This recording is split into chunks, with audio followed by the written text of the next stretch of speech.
On Sunday, I just returned from a visit to the DRC. I went to the DRC, Rwanda, the Republic of the Congo, Burundi, and Uganda. I met with the president in the DRC, the president in the Republic of Congo, the president in Burundi, and the president in Rwanda.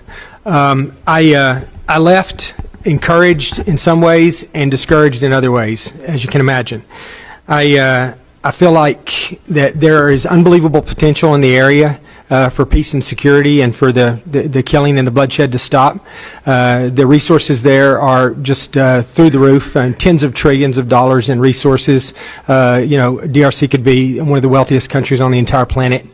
But I do believe that certain things have to happen, and I don't know exactly what the answer is to get there.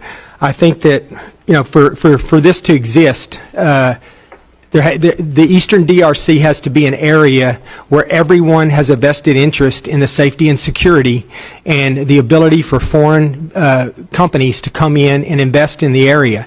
And when I say everybody, I mean the DRC, I mean Burundi, I mean Uganda and Rwanda, everybody that's there. We all know right now that the Eastern DRC is a completely ungoverned area. It's like the wild, wild East, right? And I truly believe that there is no ability for the government in Kinshasa to actually control that area right now. They do not have the resources or the ability to really impact what's happening there, and they are actually becoming, in my mind, just another entity there that is trying to take advantage of the resources there and get what they can. And everyone's doing it. We know this, right? We know that the Uganda is bringing minerals in from there. Rwanda's doing it. Burundi's doing it. Everyone is doing it, and there's really nothing there to stop them. I think that the Congolese government has to do a couple of things. One, they have to address the domestic issue, right? There are a large number of people in the Congolese that are not Congolese citizens, that are not treated as Congolese citizens, including most of the members of M23, so on and so forth. Now, M23 is a rebel group, and we know that there's an influence there, and there's a component of the Rwandan defense forces, the Rwandan military. But honestly, M23, with or without Rwanda right now, is pretty much uncontested in the area. They're just doing anything they want right now, and the Congolese military is not even fighting back right now. As a matter of fact, they're just running away ahead of the M23, or in some cases they're laying down their weapons and they're joining M23, right? So I think that the Congolese government's in a bad position here, but I do believe, it's been a long-standing issue, is my understanding, that there are certain people in the Eastern DRC that are unrecognized as Congolese citizens, and that maybe in part because this used to be Rwanda before the lines were redrawn many years ago, and and that used to be part of Rwanda. But I would submit to you that there's a large part of Uganda that also used to be Rwanda as well.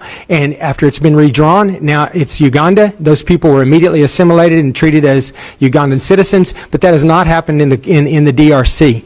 And I think that's part of the problem. I think that this domestic issue has to be addressed, that everyone in the region, everyone in the country has to be treated as a Congolese citizen with all the rights and privileges of such. I think that this is a difficult thing to do, but I think at some point the armed resistance of M23 are not going to just put down their weapons and walk away. I think that they are an armed resistance. There has to be an effort somehow to incorporate them into the Congolese military and make them feel like Congolese citizens that are protecting their country, not what's going on right now.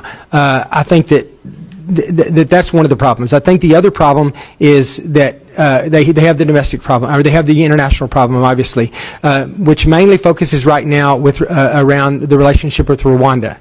And I think that there has to be an ability for Rwanda and the president. I talked to Kagame, I talked to Shikasheti, I talked to both of them, and I think that one of the biggest problems right now is personally they can't get along. And I think that at some point people have to put their personal differences aside.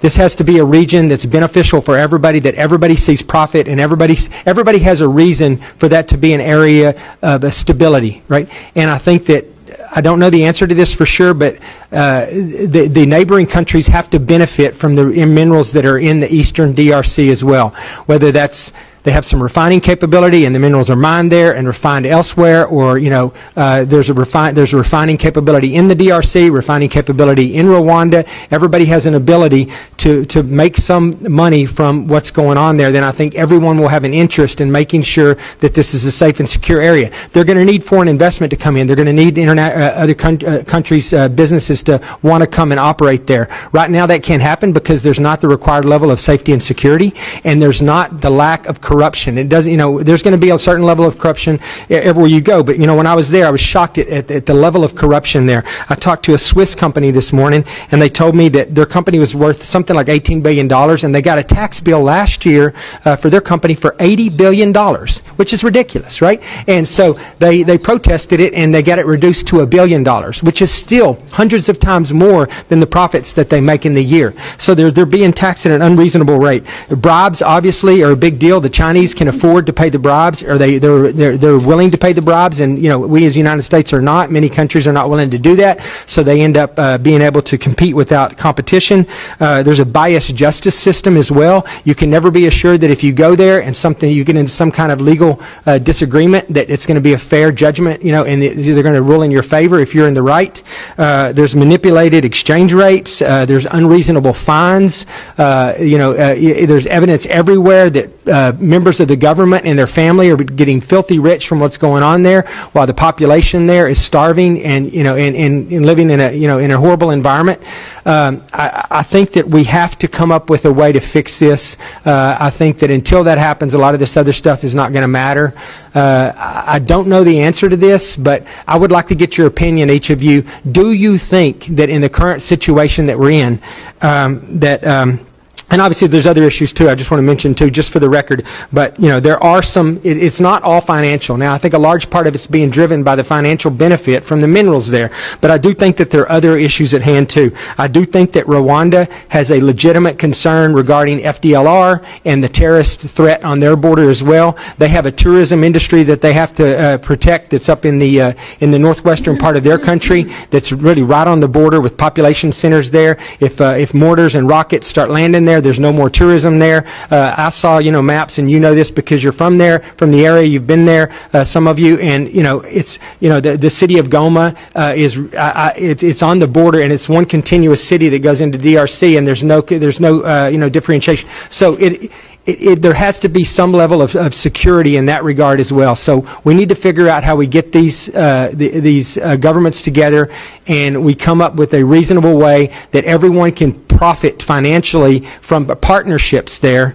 so that they all want to see a level of safety and security there, and that everyone feels secure, because everyone is fighting some type of rebel group as well, whether it's ADF and the Islamic group that's up, that Uganda's engaged with, or whether it's FDLR fighting to overcome, or M23 fighting to overcome FDLR, so on and so forth.